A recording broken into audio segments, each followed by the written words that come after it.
She destroyed our RV with a rake, then realized it belonged to a disaster relief team. The morning sun lit up Maple Avenue like a postcard.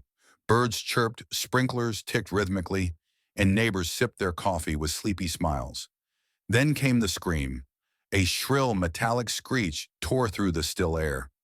It was followed by gasps, then yelling, someone shouting, "Karen!" "Stop!" I dropped. My mug rushed out barefoot and froze. Karen. Yes, that Karen stood beside our family RV holding a rusted garden rake like a sword. Deep white gouges carved along the RV's blue and white paint job. She was breathing hard, her cheeks flushed with fury. "This thing has been parked here for weeks. It's an eyesore and it's against HOA regulations," she screamed, pointing at the RV like it was a crime scene. My wife Elena ran out after me. She choked back a sob when she saw the damage. "Karen, what the hell did you do?" I yelled. "I did what no one else had the guts to do." Karen spat. "I've called the HOA 3 times. This junker lowers property values." But here's the thing, that junker was our mobile base for Hands of Hope, a disaster relief nonprofit that helped rebuild homes after hurricanes, floods, and wildfires.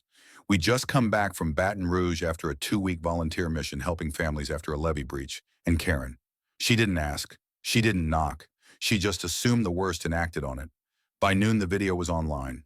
Our teenage son Noah had filmed the aftermath, Karen still yelling, while we tried to assess the damage. The video captured everything, the deep scratches, her insults, and Elena breaking down in tears. Noah uploaded it to TikTok with the caption, "Our neighbor destroyed our disaster relief RV." My mom cried. My dad called the police. It hit 3 million views in 24 hours. News vans showed up before dinner. The story exploded, not just locally, but nationally. We were interviewed by Good Morning America. Footage from our past relief efforts was aired alongside the vandalism video. Comments poured in. "How heartless do you have to be to destroy a vehicle that helps hurricane victims? This is why people hate HOAs. Karen just messed with the wrong family and the wrong cause." Our GoFundMe soared past $80,000, but the court of public opinion wasn't done. Digging began. Karen always strutted around the neighborhood like she ran the place, but it turned out she hadn't held any HOA position in 3 years.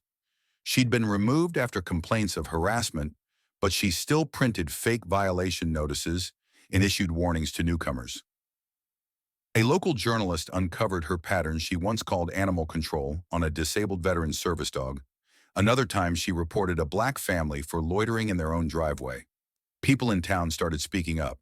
A neighbor who'd been too afraid to talk before came forward. She once threatened to report my autistic son for playing with chalk on the sidewalk. Suddenly, Karen wasn't just a nosy neighbor. She was a community problem. Then came the arrest, with the video eyewitnesses and a formal statement from our organization outlining the cost of the damage. The police had everything they needed. Karen was charged with felony vandalism and ordered to appear in court. I'll never forget the look on her face when they came to her door. For the first time, she didn't shout. She didn't argue. She just stood there stunned in her slippers and robe as the cuffs went on. The mugshot went viral, but the story didn't stop there. Elena, despite everything, spoke to our attorney and requested a restorative justice option. Not just jail time. Something more. The judge agreed. Karen was sentenced to 6 months of community service with Hands of Hope, the very organization whose RV she defaced. The irony was poetic, but the transformation, that was unexpected.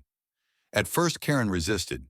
She showed up late, wore perfume so strong it made our volunteers cough, and refused to wear the relief team t-shirt.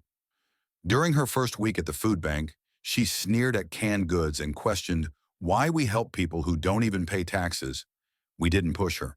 We let her watch as flood victims hugged volunteers, watch as children smiled at donated toys, watch as our team carried sandbags and groceries for elderly survivors.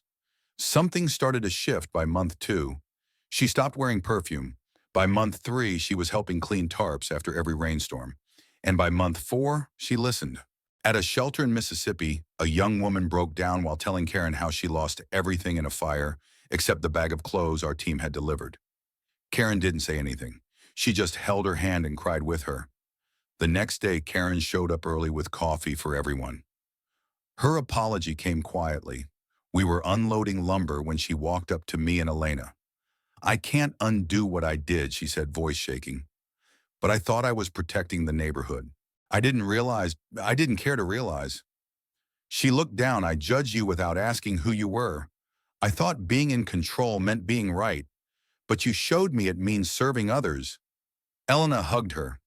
That moment, the very woman who once vandalized our lifeline, standing there humbly in dirt-stained jeans crying, with a woman she once screamed at, was more powerful than any court sentence. Karen finished all her hours and kept showing up. She still lives down the street. She doesn't run the HOA, doesn't pretend to. Instead, she helps organize fundraisers for disaster kits and teaches CPR at the local high school. Some people still glare when she walks by, but others, they wave because we saw something we never expected. A woman who tore things down, learning to build. The end.